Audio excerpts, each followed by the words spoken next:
শুভ মহানবমী, প্রত্যেককে জানাই নবমীর প্রীতি শুভেচ্ছা ভালোবাসা। তো এখন বাজে বেলা 1টা।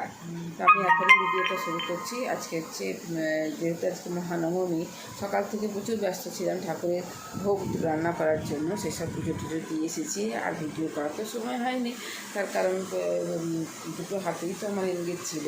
তো চলুন আজকে মহানবমীতে ঠাকুরকে যে ভোগ নিবেদন করেছি, সেই ভোগ কী মেনুতে ছিল সেগুলো সব আপনাদেরকে দেখাই। চলুন দেখুন, এখানে আছে মুগের ডাল, এখানে হচ্ছে কুমড়োর তরকারি, দেখুন এখানে 5 রকম ভাজা, এই যে এটা আলু ভাজা, বেগুন ভাজা, এখানে কাঁচকলা ভাজা আর কুমড়ো ভাজা, আর এটা হচ্ছে কুমড়োর দানাগুলোকে ভাজা।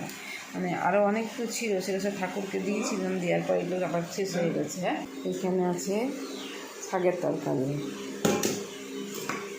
এখানে হচ্ছে আলু পোস্ত, সাদা ভাত, এখানে আছে পায়েস। এগুলো সব ঠাকুরের জন্য তৈরি করা হয়েছিল। তো ঠাকুরকে দেওয়া হয়ে গেছে, তার জন্য আর আপনাদেরকে সমস্ত কিছু দেখিয়ে দিলাম কী কী আজকে ঠাকুর নবমীতে কী ভোগ রান্না হয়েছে।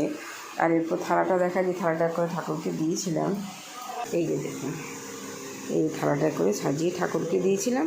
এর সাথে পায়েসও ছিল, আর আমাদের সেই এক ধরনের পিঠে, কাঁকড়া পিঠে। আর এই যে কাঁকড়া পিঠেগুলো দেখুন, এই যে কাঁকড়া পিঠে, আমাদের এই পিঠেগুলো পুজোতে দিতে হয়। অনেক দিনে ঠাকুরকে ভোগ দেওয়ার জন্য পিঠেগুলো দিতে হয়। তো আমি পায়েস আর কাঁকড়া পিঠে যে দিয়েছিলাম ঠাকুরের এই ভোগের সাথে, সেগুলো সব মণ্ডপে খেয়ে নিয়েছে, একটাও ফেরত আসেনি। ওখানেই যারা ছিল তারাই সব খেয়ে নিয়েছে।